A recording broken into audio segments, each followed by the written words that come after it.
ಮನೆಯಲ್ಲಿ ನಾಯಿ ಸಾಕೋರಿಗೆ ಒಂದಷ್ಟು ಟಿಪ್ಸ್ ಕೊಡಿ ನಿಮ್ಗೆ.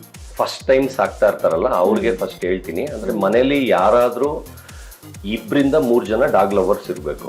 ಅಂದ್ರೆ ಒಬ್ರಿದ್ರೆ ಆಗಲ್ಲ, ಒಬ್ರಿದ್ರೆ ತಗೋಬೇಡಿ. ಏನಕ್ಕಂದ್ರೆ ನೀವು ಊರ್ಗ್ ಹೋದಾಗ ಇನ್ನೆಲ್ಲೋ ಕೆಲ್ಸಕ್ಕೆ ಹೋದಾಗ ಮನೇಲಿ ಇನ್ಯಾರ ಆಪ್ಷನ್ ಆಗಿ ನೋಡ್ಕೊಳ್ಳೋರು ಇರ್ಬೇಕು, ವಾಕಿಂಗ್ ಕರ್ಕೊಂಡು ಹೋಗೋರು ಇರ್ಬೇಕು. ಆಮೇಲೆ ಚಿಕ್ಕ ಮಕ್ಕಳಿದ್ರೆ ಅವ್ರಿಗೆ ವಾಕಿಂಗ್ ಕರ್ಕೊಂಡು ಹೋಗಲ್ಲ, ಎಳೆದು ಬಿಸಾಕ್ಬಿಡುತ್ತೆ. ಅಂದ್ರೆ ಸ್ವಲ್ಪ ಮೆಚೂರ್ ಆಗಿರೋರು, ಅಂದ್ರೆ ಒಂದು 9th ಸ್ಟ್ಯಾಂಡರ್ಡ್ 10th ಸ್ಟ್ಯಾಂಡರ್ಡ್ ಇದ್ದಾಗ ಎಲ್ಲ ಬ್ರೀಡು ತಗೊಳ್ಳಿ. ಚಿಕ್ಕ ಮಕ್ಕಳಿದ್ದಾಗ ಏನಾಗುತ್ತೆ, ಅವ್ರನ್ನ ನೋಡ್ಕೊಳ್ಳೋದ, ನಾಯಿನ ನೋಡ್ಕೊಳ್ಳೋದ, ಆ ಥರ ಇರಿಟೇಷನ್ ಆಗ್ಬಿಡುತ್ತೆ. ಅವ್ರೇನ್ ಮಾಡ್ತಾರೆ, ತಗೊಂಬಿಟ್ಟು 1 ವರ್ಷ 2 ವರ್ಷ ಸಾಕ್ಬಿಟ್ಟು ಅಯ್ಯೋ ಆಗ್ತಾ ಇಲ್ಲ ಅಂದ್ಬಿಟ್ಟು ಫ್ರೀ ಕೊಟ್ಬಿಡ್ತಾರೆ ಯಾರಿಗಾರು. ಆ ತರ ತೊಂದರೆಗಳು ತುಂಬಾ ಆಗುತ್ತೆ. ಆಮೇಲೆ ಅವ್ರಿಗೆ ತಕ್ಕನಂಗೆ, ಅಂದ್ರೆ ಈಗ ಅವ್ರ ಅಪಾರ್ಟ್ಮೆಂಟ್ ಅಲ್ಲಿ ಇದಾರ, ಇಂಡಿಪೆಂಡೆಂಟ್ ಮನೇಲಿ ಇದಾರ, ಅದ್ರ ತಕ್ಕನಂಗೆ. ಪ್ಲಸ್ ಅವ್ರಿಗೆ ಮನೆ ಕಾಯಕ್ ಬೇಕಾ, ಇಲ್ಲ ಏನು ಬೇಡ ಪ್ರೀತಿಗ್ ಬೇಕಾ, ಇಲ್ಲ ಸುಮ್ನೆ ತಿಂದ್ ಮಲ್ಕೊಂಡಿರ್ಬೇಕಾ, ಆ ತರ ಒಂದೊಂದ್ ಬ್ರೀಡ್ದು ಒಂದೊಂದ್ ಕ್ಯಾರೆಕ್ಟರ್ ಇದೆ. ಈಗ ಒಬ್ಬೊಬ್ರು ಏನ್ ಮಾಡ್ತಾರೆ, ಅವ್ರಿಗೆ ಬೊಗಳೋದಂದ್ರೆ ಇಂಟ್ರೆಸ್ಟೇ ಇರಲ್ಲ, ಕಚ್ಚೋದಂದ್ರೆ ಇಂಟ್ರೆಸ್ಟ್ ಇರಲ್ಲ. ಇವ್ರಿಗೆ ಏನ್ ಮಾಡ್ತಾರೆ, ಯಾವ್ದೋ ಗೂಗಲ್ ಅಲ್ಲಿ ನೋಡ್ಬಿಟ್ಟು ಅದು ಚೆನ್ನಾಗಿದೆಯಂತೆ ಬ್ರೀಡು ಅಂತ ತಗೊಂಡ್ಬಂದು ಇಟ್ಕೊಂಡ್ಬಿಡ್ತಾರೆ. ಅದೇನಾಗುತ್ತೆ, ಹೆವಿ ಬೊಗಳ್ತಾ ಇರತ್ತಲ್ಲ, ಅಕ್ಕಪಕ್ಕ ಅವರೆಲ್ಲ ಕಂಪ್ಲೇಂಟ್ ಮಾಡ್ತಾರೆ. ಆಮೇಲೆ ಅದಕ್ಕೆ ಇರಿಟೇಷನ್ ಆಗ್ಬಿಟ್ಟು ಒಂದು 6 ತಿಂಗಳಿಗೆನೆ ತಗೊಂಡೋಗಿ ಯಾರಿಗಾರ ಫ್ರೀ ಕೊಟ್ಬಿಡ್ತಾರೆ. ಅದರಿಂದ ಅವ್ರದ್ದು ಅನುಕೂಲ ಪ್ಲಸ್ ಅವ್ರ ವಾತಾವರಣ, ಆಮೇಲೆ ಎಷ್ಟು ಜನ ಅವ್ರ ಮೇಲೆ ಡಾಗ್ ಲವರ್ಸ್ ಇದ್ದಾರೆ, ಎಷ್ಟು ಜನಕ್ಕೆ ಇಷ್ಟ ಇದೆ. ಆಮೇಲೆ ಮನೇಲಿ 5 ಜನ ಇದ್ರೆ, ಒಬ್ಬರೇ ಡಾಗ್ ಲವರ್ಸ್ ಇದ್ರೆ ದಯವಿಟ್ಟು ನಾಯಿ ತಗೋಬೇಡಿ. ಯಾಕಂದ್ರೆ ಅದು ಇರಿಟೇಷನ್ ಆಗೋಗುತ್ತೆ. ಮಿಕ್ಕದವರೆಲ್ಲ ನಿಮ್ಗೆ ಬೈತಾ ಇರ್ತಾರೆ, ಕೈಯ ಕೈಯ ಕೈಯ ಕೈಯ ಯಾಕಂದೆ ಹಂಗೆ ಹಿಂಗೆ ಅಂತ. ಅದೇನಾಗುತ್ತೆ, ನಿಮ್ಗೆ ಹಿಂಸೆ ಫೀಲ್ ಆಗ್ಬಿಡುತ್ತೆ. ಅಂದ್ರೆ ನಿಮ್ಗೆ ಡಾಗ್ ಲವರ್ಗೂ ನಿಮ್ಗೆ ಹಿಂಸೆ ಆಗ್ಬಿಡುತ್ತೆ, ಯೋ ಯಾಕಪ್ಪ ತಂದೆ ಅಂತ. ಆ ತರಾನು ಆಗುತ್ತೆ. ಅದರಿಂದ ಒಂದು 2-3 ಮನೇಲಿ ಡಾಗ್ ಲವರ್ಸ್ ಇರ್ಬೇಕು. ಅವ್ರು ಬಿಟ್ರೆ ಅವರು ನೋಡ್ಕೊಳ್ಳೋ ತರ ಇರ್ಬೇಕು, ಆ ತರ ಇರ್ಬೇಕು. ಆಮೇಲೆ ಬಿಹೇವ್ ತಕ್ಕನಂಗೂ, ಅಂದ್ರೆ ಅವ್ರ ಮನೆಗೆ ಸಾಧು ತರ ಪ್ರೀತಿಗೆ ಸಾಕು, ಸೋಫಾ ಮೇಲೆ ಮಲಗಿಸ್ಕೊಂಡು. ಇದು ಅಂದ್ರೆ ಚಿಕ್ಕ ಬ್ರೀಡ್ಗೆ ಹೋಗ್ಲಿ. ಚಿಕ್ಕ ಬ್ರೀಡ್ ಅಂದ್ರೆ ಶಿಡ್ಸು, ಪೂಡಲ್ಲು, ಮಾಲ್ಟೀಸ್, ಪಗ್, ಬೀಗಲ್ಲು, ಈ ತರ ಬ್ರೀಡ್ಗೆ ಹೋಗ್ಲಿ. ಅದ್ ಬಿಟ್ಟು ಈಗ ಫಾರ್ಮ್ ಹೌಸ್ ಅಲ್ಲಿ ಸಾಕ್ತಾರೆ. ಫಾರ್ಮ್ ಹೌಸ್ ಅಲ್ಲಿ ಕಳ್ತನ ಜಾಸ್ತಿ ಆಗ್ತಾ ಇರುತ್ತೆ. ಅಲ್ಲಿ ಏನಂದ್ರೆ ಸ್ವಲ್ಪ ಸ್ಟ್ರಾಂಗ್ ಆಗಿರೋದು ಬೇಕು, ಅಂದ್ರೆ ಬೊಗಳ ತರ ಬೇಕು. ಅಲ್ಲಿಗೆ Doberman, German shepherd, Rottweiler, Mudhol, ಈ ತರ ಬ್ರೀಡ್ ಸಾಕ್ಲಿ. ಅದು ರಫ್ ಅಂಡ್ ಟಫ್. ಆದ್ರೆ ಜರ್ಮನ್ ಶೆಪರ್ಡ್ ಅಲ್ಲಿ ಬುಷಿ ಇರೋದು ತಗೋಬಾರ್ದು. ಏನಕ್ಕಂದ್ರೆ ಫಾರ್ಮ್ ಅಲ್ಲಿ ಏನಾಗುತ್ತೆ, ಟಿಕ್ಸ್ ಬರುತ್ತೆ. ಹಸು ಎಮ್ಮೆ ಎಲ್ಲ ಓಡಾಡ್ತಿರುತ್ತಲ್ಲ, ಅದರಿಂದ ಟಿಕ್ಸ್ ಬರುತ್ತೆ. ಅದು ಮೇಂಟೆನೆನ್ಸ್ ಕಷ್ಟ. ಆಮೇಲೆ ಅದಕ್ಕೆ ಹುಳ ಮ್ಯಾಗೆಟ್ಸ್ ಅಂತ ಹುಳ ಬಿದ್ಬಿಡುತ್ತೆ. ಅಂದ್ರೆ ಈಗ ನೀರಲ್ಲಿ ತ್ಯಾವಲ್ಲಿ ಇದ್ರೆ ಅದು ಹುಳ ಬೀಳುತ್ತೆ.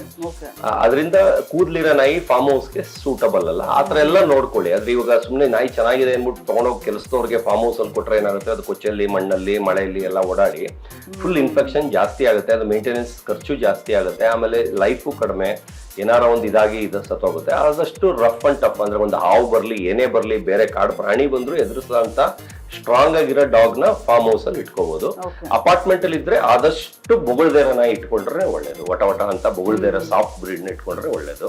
ಆಮೇಲೆ ಅವ್ರ ಜಾಗ ತಕ್ಕನಂಗೆ ಹೈಟ್ನು, ಈಗ ತುಂಬಾ ಚಿಕ್ಕ ಮನೆ ಇರುತ್ತೆ, ಅವ್ರು ಗ್ರೇಟೆನ್ಸ್ ಹಾಕ್ತಾರೆ, ಸೆಂಟ್ ಬರ್ನಾರ್ಡ್ಸ್ ಹಾಕ್ತಾರೆ. ಅದಕ್ಕೆ ಓಡಾಡಕ್ಕೆ ಎಕ್ಸರ್ಸೈಸ್ ಬೇಕು, ಜಾಗ ಬೇಕು. ಅದಕ್ಕೆ ಒಂದು ಮಿನಿಮಮ್ ಅಂದ್ರೂ 40-60 ಕಾಂಪೌಂಡ್ ಇದ್ರೆ ದೊಡ್ಡ ಬ್ರೀಡ್ಗೆ ಹೋಗಿ.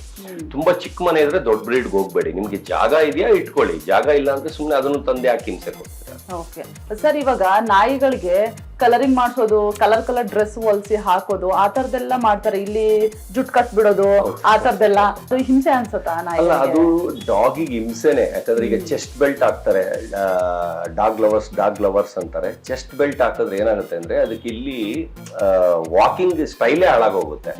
ಏನಿದ್ರು ಕತ್ತಿಗೆ ಹಾಕ್ಬೇಕು. ಅದು ಬಂದು ಬೆಲ್ಟ್ ತರ ಹಾಕಿದ್ರೆ ಏನಾಗುತ್ತೆ, ಅದರಲ್ಲಿ ಜಿಡ್ಡಿನ ಅಂಶ ಅಲ್ಲೇ ಕೂತ್ಕೊಳ್ಳುತ್ತೆ. ಅದರಿಂದ ಇನ್ಫೆಕ್ಷನ್ ಆಗಿ, ಅಲರ್ಜಿ ಆಗಿ, ಇಲ್ಲೆಲ್ಲ ಗಾಯ ಆಗೋ ಚಾನ್ಸಸ್ ಇರುತ್ತೆ. ಯಾಕಂದ್ರೆ ಬೆಲ್ಟ್ ಒಳಗಡೆ ಬಟನ್ಸ್ ಎಲ್ಲ ಹೊಡೆದಿರ್ತಾರೆ, ಕಬ್ಬಣ ಎಲ್ಲ ಟಚ್ ಆಗಿ. ಇದು ಆದಷ್ಟು ಚೋಕ್ ಚೈನ್ ಬರುತ್ತೆ. ಚೋಕ್ ಚೈನ್ ಕೂದಲು ಸಿಗಾಕೊಳ್ದೇ ಇರೋಂಥ ಚೋಕ್ ಚೈನ್, ಅದನ್ನ ಹಾಕಿದ್ರೆ ಇನ್ಫೆಕ್ಷನ್ ಆಗಲ್ಲ. ಅದು ತುಂಬಾ ಒಳ್ಳೇದು. ಆದಷ್ಟು ಕತ್ತಿಂದ ಹಾಕಿ, ಚೆಸ್ಟ್ ಬೆಲ್ಟ್ ಹಾಕ್ಬೇಡಿ. ಆಮೇಲೆ ಆ ಬಟ್ಟೆ ಗಿಟ್ಟೆ ಎಲ್ಲ ಹಾಕ್ತಾರಲ್ಲ, ಅದು ಸುಮ್ನೆ ಒಂದ್ ದಿವಸಕ್ಕೆ ಏನೋ ಫ್ಯಾಷನ್ ಶೋಗೆ ಇದಕ್ಕೆ ಸರಿ. ದಿನಾ ಶರ್ಟ್ ಹಾಕಿ ಇದ್ ಮಾಡಬೇಡಿ. ಯಾಕಂದ್ರೆ ದೇವ್ರು ಅದಕ್ಕೆ ಸೃಷ್ಟಿ ಮಾಡಿದ್ದಾರೆ, ಅದ್ರ ಬಾಡಿ ತಕ್ಕನಂಗೆ ಅದ್ರ ಕೂದ್ಲನ್ನ ಸೃಷ್ಟಿ ಮಾಡಿದ್ದಾರೆ. ಆ ಕೂದ್ಲೇ ಅದಕ್ಕೆ ಬಟ್ಟೆ. ಇವ್ರೇನ್ ಮಾಡ್ತಾರೆ, ಕೂದ್ಲಿರೋ ಬ್ರೀಡ್ಗೂ ಶರ್ಟ್ ಹಾಕಿ ಇನ್ನೂ ಶೆಕೆ ಮಾಡ್ತಾರೆ. ಆಮೇಲೆ ಅದು ನೆಲದ ಮೇಲೆ ಮಲ್ಕೊಂಡ್ರೆ ಸಾಕು, ಕೂದ್ಲಿರೋ ಬ್ರೀಡು ಅದು ಅದೇ ಬೆಶೀಟ್, ಅದಕ್ಕೆ ಕೂದ್ಲೇ ಬೆಶೀಟ್. ಅವ್ರೇನ್ ಮಾಡ್ತಾರೆ, ಫೋರ್ಸ್ ಮಾಡಿ ಗೂಡಲ್ ಕೂಡ ಹಾಕೋದು, ಹಾಸಿಗೆ ಮೇಲೆ ಮಲಗಿಸೋದು, ಬೆಶೀಟ್ ಹಾಕಿ ಮಲಗಿಸೋದು, ಅದಕ್ಕೆ ಬೆಡ್ ತಗೊಬಂದು ಮಲಗಿಸೋದು. ಎಷ್ಟು ನೀವು ಬೆಡ್ ಅಲ್ಲಿ ಮಲಗಿಸ್ತೀರಾ, ಅದು ಏನಾಗುತ್ತೆ, ಬೆಡ್ ನ ನೀವು ವಾಶ್ ಮಾಡಕ್ಕಾಗಲ್ಲ. ಅದ್ರ ಕೂತ್ಕೊಂಡು ನಿಮ್ಗೆ ಇನ್ಫೆಕ್ಷನ್ ಆಗುತ್ತೆ. ಅಲ್ಲಿ ಜಿಡ್ಡಿನ ಅಂಶ ಅಲ್ಲೇ ಇರುತ್ತೆ. ಅದರಿಂದ ಸ್ಕಿನ್ ಪ್ರಾಬ್ಲಮ್ ಬರುತ್ತೆ, ರ್ಯಾಷಸ್ ಬರುತ್ತೆ. ಆದ್ರಿಂದ ಆದಷ್ಟು ಫ್ರೀ ಬಿಟ್ಬಿಡಿ. ಅದು ಇಷ್ಟ ಬಂದಿದ್ ಕಡೆ, ಅದಕ್ಕೆ ಬೇಸಿಗೆ ಕಾಲ ಬಂತ ನೆಲದ ಮೇಲೆ ಮಲ್ಕೊಳುತ್ತೆ, ಚಳಿಗಾಲ ಬಂತ ಮ್ಯಾಟ್ ಮೇಲೋ ಹಾಸಿಗೆ ಮೇಲೋ ಮಲ್ಕೊಳ್ಳೋ. ಅದಕ್ಕೆ ಫೋರ್ಸ್ ಮಾಡಿ ಅದನ್ನ ಕೂಡಾಕಿ ಇಲ್ಲೇ ಮಲಗಬೇಕು, ಇಲ್ಲೇ ಇರ್ಬೇಕು ಮಲ್ಕೋಬೇಕು ಅಂತ ಫೋರ್ಸ್ ಮಾಡ್ಬಿಡಿ, ಫ್ರೀ ಬಿಟ್ಬಿಡಿ. ಅದು ಇಷ್ಟ ಬಂದಿದ್ ಕಡೆ ಅದೇ ಹೋಗಿ ಮಲ್ಕೋಬೇಕು. ಓಕೆ. ಕೆಲವೊಂದು ನಾಯಿಗಳಿಗೆ ಪ್ರೀತಿ ತೋರ್ಸಿಲ್ಲ ಅಂತಂದ್ರೆ ಮಂಕಾಗಿ ಹೋಗ್ಬಿಡ್ತವೆ. ಕೆಲವೊಬ್ರು ಮನೆ ಒಳಗಡೆ ನಾಯಿನ ಬಿಟ್ಬಿಟ್ಟು ಕೆಲ್ಸಕ್ಕೆ ಹೋಗ್ಬಿಟ್ಟಿರ್ತಾರೆ ಡೋರ್ ಲಾಕ್ ಮಾಡ್ಕೊಂಡು. ಆ ತರದಕ್ಕೆಲ್ಲ ಏನ್ ಹೇಳ್ತೀರಾ? ಇಲ್ಲ, ನಾನು ಹೇಳೋದೇನಂದ್ರೆ, ಈಗ ನೀವೇ ಆಗ್ಲಿ ವೆದರ್ಗೆ, ಇವಾಗ ನೀವು ಇಲ್ಲಿ ಬೆಂಗಳೂರು ವೆದರ್ ಅಲ್ಲಿ ಬದುಕಿರ್ತೀರ, ನೀವೀಗ ಚೆನ್ನೈಗೆ ಹೋಗ್ತೀರಾ. ಚೆನ್ನೈಗೆ ಹೋದಾಗ ನಿಮ್ಗೆ ಏನಾಗುತ್ತೆ, 1 ವೀಕ್ ಕಷ್ಟ ಅನ್ಸುತ್ತೆ, ಅಂದ್ರೆ ಶೆಕೆ ತಡ್ಕೊಳ್ಳೋದು. 1 ವೀಕ್ ಆದ್ಮೇಲೆ ನೀವು ಆ ವೆದರ್ಗೆ ಸೆಟ್ ಆಗಿ ಹೋಗ್ತೀರಾ. ಅದೇ ತರ ನೀವು ಸ್ವಿಟ್ಜರ್ಲ್ಯಾಂಡ್ಗೆ ಹೋದ್ರೆ ಆ ಚಳಿಗೆ ಸೆಟ್ ಆಗಿ ಹೋಗ್ತೀರಾ. ಅಂದ್ರೆ ಈಗ ಬೇರೆಯವರು ಮಾತಾಡ್ತಾರೆ, ಅಯ್ಯೋ ಎಸಿಲಿರೋ ನಾಯಿ ತಂದು ಇಲ್ಲಿ ಸಾಯಿಸ್ತಾ ಇದ್ದಾನೆ. ಅದೆಲ್ಲ ಸುಳ್ಳು. ಒಂದು ನಾಯಿ ಮನುಷ್ಯರು ತರನೇ ಯಾವ ವೆದರ್ಗೆ ಹೋದ್ರು 7 ದಿವಸಕ್ಕೆ ಅಡ್ಜಸ್ಟ್ ಆಗುತ್ತೆ. 7 ಡೇಸ್ಗೆ ಆ ವೆದರ್ ತಕ್ಕನಂಗೆ ಚೇಂಜ್ ಆಗೋಗುತ್ತದೆ. ಅದು ಎಸಿಲೇ ಇತ್ತು 24 ಅವರ್ಸ್ ಎಸಿಲೇ ಇಡಬೇಕು ಅನ್ನೋದು ಎಲ್ಲ ಸುಳ್ಳು. ನಾನು ಕೊರಿಯನ್ ಮ್ಯಾಸ್ಟಿಫ್ ತಂದಾಗ 1 ಕೋಟಿ ನಾಯಿ ಅಂತಾನೆ ಫೇಮಸ್ ಆಯ್ತಲ್ಲ, ಅದು ತಂದಾಗ ಅವ್ರ ಮಾತು ಕಟ್ಕೊಂಡು ನಾನು ಎಸಿ ರೂಮ್ ಅಲ್ಲಿ ಕೂಡಾಕ್ಬಿಟ್ಟು ಡೋರೇ ಚಿಲ್ಡಂಗೆ ನೀರ್ ಹರಿಬೇಕು ಆ ತರ 16 ಇಟ್ಬಿಟ್ಟು ರೂಮಲ್ಲಿ ಕೂಡಾಕ್ಬಿಡ್ತಿದ್ದೆ. ಅದು ಫುಲ್ ಬಾಗ್ಲೆಲ್ಲ ಕೆರಿಯೋದು, ಅಂದ್ರೆ ಆಚೆ ಬರಕ್ ಅದಕ್ಕೆ ಫುಲ್ ಚಳಿ ಜಾಸ್ತಿ ಆಗ್ಬಿಟ್ಟು. ಆಮೇಲೆ ನಾನು ಡಿಸೈಡ್ ಮಾಡಿದೆ, ಯಾಕೆ ಅದಕ್ಕೆ ಹಿಂಸೆ ಕೊಡಬೇಕು, ಡೋರ್ ಓಪನ್ ಮಾಡಿ ಅಲ್ಲಿ ಎಸಿ ಆನ್ ಮಾಡಿರೋಣ, ಇಲ್ಲಿ ಫ್ಯಾನ್ ಹಾಕಿರೋಣ, ಅಲ್ಲಿ ಏನು ಬೇಡ, ಇಷ್ಟ ಬಂದಿದ್ ಕಡೆ ಮಲ್ಕೊಳ್ಳಿ ಅಂತ. ಅದೇನ್ ಮಾಡುತ್ತೆ, ಎಲ್ಲಿಲ್ಲದೆ ಸುಮ್ನೆ ಬಂದು ಹಾಲಲ್ಲಿ ಬಿಟ್ಕೊಡುತ್ತೆ. ಅಂದ್ರೆ ಅದಕ್ಕೆ ಅಲ್ಲಿಗಿಂತ ಹಾಲೇ ಇಷ್ಟ. ಅಂದ್ರೆ ಆಮೇಲೆ ಎಸಿನೂ ಆಫ್ ಮಾಡಿದೆ, ಫ್ಯಾನು ಆಫ್ ಮಾಡಿದೆ, ವೆದರ್ ತಕ್ಕನಂಗೆ. ಅದು ತುಂಬಾ ಹ್ಯಾ ಅಂತ ನಾಲ್ಗೆ ತೆಗಿತಾ, ಅದಕ್ಕೆ ಶೆಕೆ ಆಗ್ತಿದೆ ಅಂತ ಅವಾಗ ಫ್ಯಾನ್ ಆಗ್ತಿದ್ದೆ. ಏನು ಇಲ್ಲ, ಬಾಯಿ ಮುಚ್ಕೊಂಡಿತ್ತ, ಏನು ಇಲ್ಲ. ಯಾಕಂದ್ರೆ ನಾಯಿ ಬಂದು ಬಿಹೇವ್ ಅಲ್ಲಿ ಗೊತ್ತಾಗುತ್ತೆ, ಅದಕ್ಕೆ ಟಯರ್ಡ್ ಆಗ್ತಿದ್ಯಾ, ಅದು ಹ್ಯಾ ಅಂತ ಬಾಯಿ ತೆಗೆದ್ರೆ ಅದು ಟಯರ್ಡ್ ಆಗಿದೆ ಅಂತ, ಶೆಕೆ ತಡಿತಾ ಇಲ್ಲ ಅಂತ. ಆಮೇಲೆ ಹಿಂಗೆ ಆಡ್ತಾ ಇರತ್ತೆ. ಫುಲ್ ರಿಲ್ಯಾಕ್ಸ್ ಮೋಡಲ್ಲಿ ರಿಲ್ಯಾಕ್ಸ್ ಅಲ್ಲಿ ಮಲಗಿದೆ ಅಂದ್ರೆ ಅದಕ್ಕೆ ಎಲ್ಲ ಸರಿಗಿದೆ, ಏನು ಇಲ್ಲ ಅಂತ. ಈಗ ನಾಯಿಗೆ ಹುಷಾರಿಲ್ಲ ಅನ್ನೋದು ಹೆಂಗ್ ಗೊತ್ತಾಗುತ್ತೆ ಅಂತ ಹೇಳ್ತೀನಿ. ಅಂದ್ರೆ ಇವಾಗ ಊಟ ತಿಂಡಿ ಮಾಡ್ಕೊಂಡು ಆಕ್ಟಿವ್ ಆಗಿದೆ ಅಂದ್ರೆ ಅದಕ್ಕೆ ಯಾವ ಕಾಯಿಲೆನೂ ಇಲ್ಲ ಅಂತ. ಈಗ ಏನ್ ಮಾಡ್ತಾರೆ, ತಿಂಗಳು ಒಂದ್ಸಲಿ ಡಾಕ್ಟರ್ ಹತ್ರ ಚೆಕ್ಅಪ್ ಕರ್ಕೊಂಡು ಹೋಗ್ತಾರೆ ಸುಮ್ನೆ. ಅದು ನೆಸಿಟಿನೇ ಇಲ್ಲ. ಡಾಕ್ಟರ್ ಹತ್ರ ಸುಮ್ನೆ ಏನಕ್ಕೆ ತೋರಿಸ್ಬೇಕು, ಅದಕ್ಕೆ ಏನಾದ್ರು ಊಟ ಬಿಟ್ಟಿದ್ಯಾ, ಲೂಸ್ ಮೋಷನ್ ಆಗ್ತಿದ್ಯಾ, ಡಲ್ ಆಗಿದ್ಯಾ, ಏನೂ ಇಲ್ಲ. ಸುಮ್ನೆ ಏನಕ್ಕೆ ಒಂದ್ಸಲಿ ತಿಂಗಳು ಒಂದ್ಸಲಿ ಚೆಕ್ಅಪ್, ದುಡ್ಡು ಜಾಸ್ತಿ ಆಗಿದೆ ಅದಕ್ಕೆ ಕರ್ಕೊಂಡು ಹೋಗ್ತಾರೆ. ಅಂದ್ರೆ ಅದು ನೆಸಿಟಿ ಇಲ್ಲ.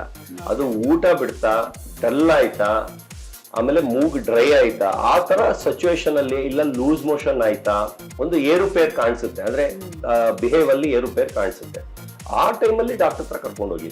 ಸುಮ್ನೆ ಕರ್ಕೊಂಡು ಹೋಗ್ಬಿಡಿ. ಯಾಕಂದ್ರೆ ಚೆನ್ನಾಗಿರೋ ನಾಯಿಗೆ ನೀವು ಕ್ಲಿನಿಕ್ಗೆ ಕರ್ಕೊಂಡೋಗಿ ಅಲ್ಲಿ ಎಲ್ಲ ಕಾಯಿಲೆ ನಾಯಿಗಳು ಬಂದಿರುತ್ತೆ. ಇವ್ರು ಅದು ಕರ್ಕೊಂಡೋಗಿ ಆ ಕಾಯಿಲೆನ ಬರ್ಸ್ಕೊಂಡು ಇವ್ರು ವಾಪಸ್ ಕರ್ಕೊಂಡ್ ಬರ್ತಾರೆ. ಬಂದ್ 1 ವಾರಕ್ಕೆ ಬಂದ್ಬಿಡುತ್ತೆ. ಈಗ ಟಿಕ್ ಫೀವರ್ ಅಂತ, ಈಗ ಅಲ್ಲಿ ಟಿಕ್ ಫೀವರ್ ನಾಯಿ ಬಂದಿರುತ್ತೆ ಅಂತ ಹೇಳಿ, ಒಂದು ಟಿಕ್ ಇದಕ್ಕೆ ಬಂದ್ ಕಚ್ಚಿದ್ರೆ 1 ವಾರ 15 ದಿವಸಕ್ಕೆ ಇದಕ್ಕೆ ಬಂದ್ಬಿಡುತ್ತೆ ಟಿಕ್ ಫೀವರ್. ಅಂದ್ರೆ ಟಿಕ್ಸ್ ಇಲ್ದೇ ಇದ್ರು ಇವರೇ ಕ್ಲಿನಿಕ್ ಕರ್ಕೊಂಡು ಕಾಯಿಲೆ ಬರ್ಸ್ಕೊಳ್ತಾರೆ. ಆತರ ಸುಮ್ನೆ ಕರ್ಕೊಂಡು ಹೋಗ್ಬೇಡಿ, ಅದು ನೆಸಿಟಿ ಇಲ್ಲ. ಏನಾರ ಕಾಯಿಲೆ ಬಂದಾಗ ಮಾತ್ರ ಕರ್ಕೊಂಡು ಹೋಗಿ.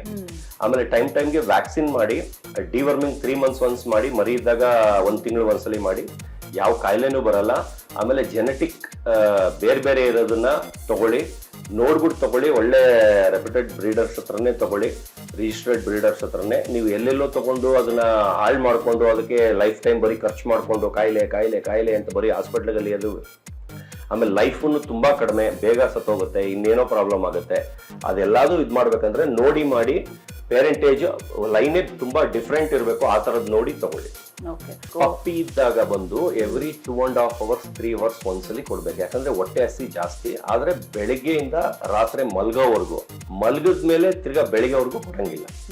ಯಾಕಂದ್ರೆ ತಿರ್ಗಾ ನೀವು ಅದು ರಾತ್ರಿ ರೂಢಿ ಮಾಡಿದ್ರೆ ತಿರ್ಗಾ ಊಟ ಕೇಳುತ್ತದ. ಈಗ ನೀವು ರಾತ್ರಿ 10 ಮಲ್ಕೊಳ್ತೀರಾ, ಬೆಳಿಗ್ಗೆ 7 ಗಂಟೆಗೆ ಹೇಳ್ತೀರಾ, 10 2 ಗಂಟೆಗೆ ಕೊಡ್ಲೇಬೇಡಿ, ಏನೂ ಆಗೋದಿಲ್ಲ. ಆದ್ರೆ 7 ಗಂಟೆಯಿಂದ ಎವ್ರಿ 2.5 hours 3 hours ಒನ್ಸ್ ಕೊಡ್ತಾ ಇರ್ರಿ. ಯಾಕಂದ್ರೆ ಅವಾಗ ಹೊಟ್ಟೆ ಹಸಿಯ ಜಾಸ್ತಿ ಪಪ್ಪಿ ಇದ್ದಾಗ. ಆಮೇಲೆ ಬರ್ತಾ 1 ಮೀಲ್ ಕಟ್ ಆಗ್ತಾ ಇರುತ್ತೆ. ಅಂದ್ರೆ ಫಸ್ಟ್ 5 ಮೀಲ್ ಇರುತ್ತೆ, ಆಮೇಲೆ 4 ಮೀಲ್ ಆಗುತ್ತೆ, 3 ಆಗುತ್ತೆ. ನೀವು ಫುಲ್ ದೊಡ್ಡದಾದ್ಮೇಲೆ ಅಂದ್ರೆ ಒಂದು 2-3 years ಆದ್ಮೇಲೆ 2 ಮೀಲ್ ಸಾಕು. ಅಂದ್ರೆ ಬೆಳಿಗ್ಗೆ ಸಾಯಂಕಾಲ ಸಾಕು. ಅದನ್ನೇ ಕ್ವಾಂಟಿಟಿ ಜಾಸ್ತಿ ತಿನ್ಕೊಂಡ್ಬಿಡುತ್ತೆ. ಆಮೇಲೆ 24 hours ವಾಟರ್ ಇಟ್ಟೇ ಇರಬೇಕು. ಅದು ನೀರು ಕುಡಿಯುತ್ತೋ ಬಿಡುತ್ತೋ 24 hours ವಾಟರ್ ಇಟ್ಟೇ ಇರಬೇಕು. ಊಟ ಬಂದು ತಿಂದು ಬಿಡಷ್ಟು ಹಾಕಿ, ಅವ್ರಿವ್ರ ಮಾತು ಕಟ್ಕೊಂಡು ಜಾಸ್ತಿ ಹಾಕ್ಬಿಟ್ರೆ ದಪ್ಪ ಆಗ್ಬಿಡುತ್ತೆ, ಅದು ಇದು ಏನಿಲ್ಲ. ಯಾಕಂದ್ರೆ ಅದು ಕೇಳಕ್ಕೆ ಅದಕ್ಕೆ ಬಾಯಿ ಇಲ್ಲ. ಅದಕ್ಕೆ ನೀವು ಹಾಕ್ತಾ ಇರೋದು ಪಾತ್ರೆ ಖಾಲಿ ಮಾಡ್ತಾ ಇದೆ ಅಂದ್ರೆ ನೀವು ಹಾಕ್ತಾರ ಸಾಲ್ತಿಲ್ಲ ಅಂತ, ಅಂದ್ರೆ ಅದು ತಿಂದು ಬಿಡ್ತಾ ಇದೆ ಅಂದ್ರೆ ನೀವು ಹೊಟ್ಟೆ ತುಂಬಾ ಹಾಕಿದೀರಾ ಅಂತ. ಇವಾಗ ನಿಮ್ಗೆ ಎಷ್ಟು ಹೊತ್ತು ತಿನ್ನುತ್ತೆ ಅನ್ನೋದು ಗೊತ್ತಿದೆ. ಒಬ್ಬರು ಅಯ್ಯೋ ದಪ್ಪ ಮಾಡ್ಬಾರ್ದು ಇಷ್ಟಿಷ್ಟೇ ಆಗ್ತಾ ಇರ್ತಾರೆ.